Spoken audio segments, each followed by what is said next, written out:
Good afternoon, everybody. My name is Craig. And I'm Brittany. And today we're going to be talking about lateral epicondylitis, also known as tennis elbow, and some of the acute nature of how it starts and how we're going to treat it from phase one.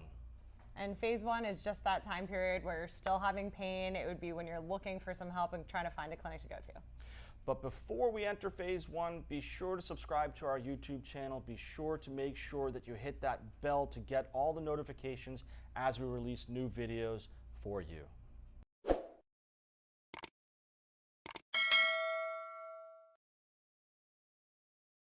So to get a little technical in the beginning, if you take your hand and you put it right over the top of your forearm, these are what are called the extensor muscles, or the muscles that lift your wrist. And lateral epicondylitis is usually that one little muscle. Don't worry about the name of it. It's right here. It's the extensor carpi radialis brevis. There's going to be a test on that later, so make sure you remember it. But it's that one little tendon that sits right in here on the top of your elbow that creates most of the problems. And Brittany's going to explain to us in a second here, how do we get that pain? Where does it originate from? So it's kind of known as tennis elbow because it is a very common thing seen with tennis players. And what happens is when you go to swing the racket or when you do anything in that nature, those wrist extensors are overworked trying to stabilize, in this case, the racket. Right. It can happen with heavy gripping kind of activities. So right. A lot of times you'll still feel pain with the gripping, but that's the nature of the condition itself, is that those wrist extensors get overworked because they're compensating for some wrist flexor issues. Right. And that pain, since those muscles originate all the way up here, can really be anywhere in the forearm, but predominantly where that tendon originates, right where Craig was pointing before. Right. We see it in chefs a lot that hold the pans, the heavy pans, and have to flip. Hairdressers, chefs, tennis players. Believe it or not, there is golfer's elbow, which is on the opposite side, but if the grip is incorrect, then we also see it on the outside of the elbow. And speaking of tennis, what happens is when the grip is too large or too small and we have to stabilize that grip a little bit harder, the muscles work more, it becomes an overuse injury, which is what we call tendonitis, or inflammation of a tendon. Exactly, and that, like Craig said it perfectly, sometimes golfers get tennis elbow and tennis players get golfer's elbow. It all has to do with the gripping and how you're holding it.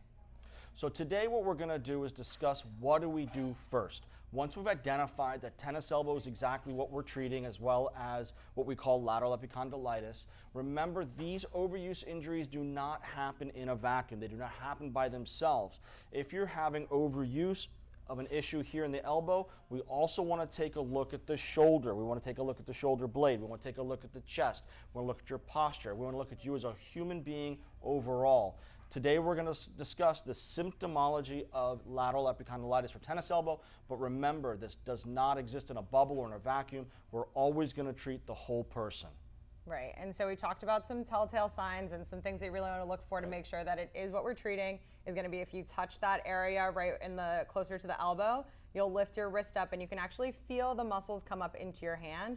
If that spot's where your tenderness is located, that's a pretty good sign that we're talking about the right thing here. The other thing is you can maybe just have pain with lifting your wrist up going into that extension.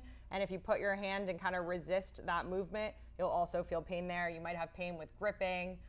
Those are all the things to look out for that this video would work for you.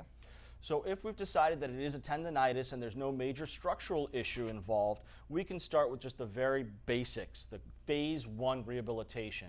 And the one thing that we like to use is ice, all right? And this is a basic Dixie cup. You fill it about halfway or 3/4 of the way with water. You put it in your freezer for about a 24 to 36 hour period until it becomes a block of ice. Then what you'll do is you'll tear off the top of the cup, exposing some of the ice beneath it. From here, what you'll do, again, is just rub on that area that creates discomfort.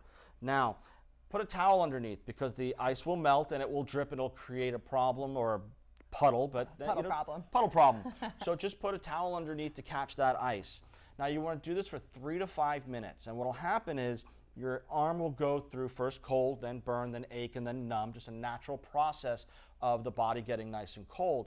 It'll constrict the capillaries to help reduce any inflammation in the tendon in the beginning of the phase. It'll also act as a natural analgesic and help to decrease some pain in the elbow that you might experience. We do this 3, 4, 5, 6 times throughout the day, only for 3 to 5 minutes. And it's a very easy thing to do. A little bit of water in a Dixie cup, put it in your freezer till it becomes a block of ice, contact ice for tendonitis we have found is the best thing to do over a period throughout the day.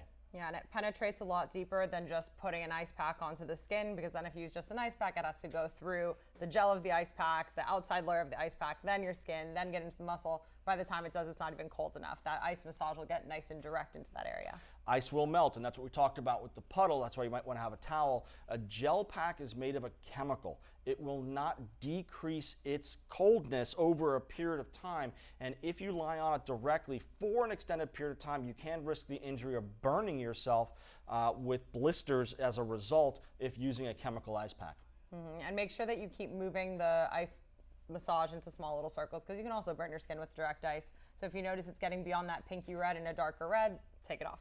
3 to 5 minutes, that's all you need to do. Once you get to numb, you're done. Okay, and then a couple of other things that you can get started with also. We want to try and move the wrist in its pain-free movement. So we're not going to do any aggressive stretching, but you are going to try and take the wrist up into that extension or flexion just to where it feels good. You can get the sensation that maybe there's a little bit of a pull, but you don't want to force, when you're in that pain stage, any kind of crazy stretching. You just want to maintain mobility in the wrist, elbow, shoulder, kind of everything above the chain. So I recommend every couple of hours just doing some active wrist movement.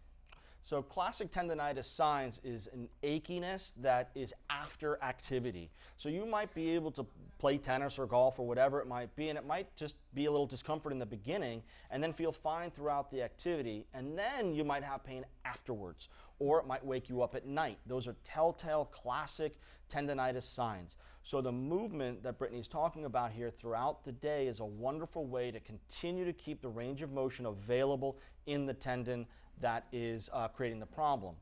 And as we talked about earlier, we always want to treat the shoulder blade, the chest wall. We want to make sure that the whole body is available, because although we're treating the symptoms today, we want to make sure we get to those root causes as to why your forearm is overworking.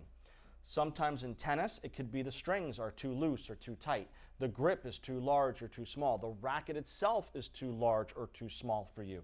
So these slight adjustments are things to work with your coach or with a tennis pro to help find the right fit for you. Yeah, and Craig, do you recommend, like sometimes I tell patients to wear a night guard for their wrist? If you tend to sleep, really curled up under your pillow, sometimes that can be really aggressive on that forearm as well. So if you have something that keeps your wrist straight, not everybody does it, but if you notice when you sleep up, you curl up into that little baby position, keeping the wrist straight during the 8 hours of sleep at night might be helpful to avoid irritation of that area as well. And the reason we do the brace is, again, it's rest. It's giving the tendon a chance to rest, decrease its inflammation so that it's not being overworked for an extended period of time. Yeah, and phase one, super important to get that rest time in. If you're a tennis player and you have, crazy amounts of tournaments coming up, then it's really hard to get that area to heal, and it's just going to keep getting worse until it becomes a chronic issue. So you really want to give it the rest that it needs early on. What are your thoughts of Advil, Aleve, or any medications? We can't really recommend that you take anything, but if it's something that you need to get through the day and it's your functional work, your functional sport, your whatever you need, use it in those early stages to decrease the inflammation. But you also want to remember that you have taken it. So if you go and you take it and then you play a game and you think that you don't have any pain, it's not that you actually don't have any pain, it's that it's masking what you're actually feeling. And that's the most important part, what we're talking about here. As physical therapists, we do not prescribe or recommend any types of medication. That is a conversation for you to have with your physician. However, again, if you choose to take Advil or Aleve or any of the over-the-counter ibuprofens, remember it can mask the symptoms, which can then create further problems down the road if you don't actually get to the root cause of what's going on. So today we've talked about lateral epicondylitis, we've talked about rest, we've talked about using contact ice, we've talked about gentle movement, and we've also talked about wrist splints. And this is in the very, very beginning stages of tendonitis. Now, as we get further on, the word that we've heard before is RICE, rest, ice, compression, elevation. And the modern research has shown that this is really not the right way to go. We really want to load the tendon, we want to move the joint, but we want to do it appropriately. So if we're in the very beginning, acute stage of an injury, we do want to give it rest. We do want to give it anti-inflammatories. We do want to give it an opportunity to start to calm down. And then we'll start to move and load the tendon with more resistance, with more eccentric mobilizations to strengthen the tendons around the elbow, as well as creating stabilization for the shoulder and for the shoulder blade. Exactly. So once you get out of this first phase where you're having a lot of pain, then you can move on to the second phase, which we'll talk about coming up videos. Have a great day, guys, and don't forget, subscribe to the YouTube channel at Integrated Physical Therapy and click that bell to make sure you receive the notification for upcoming videos.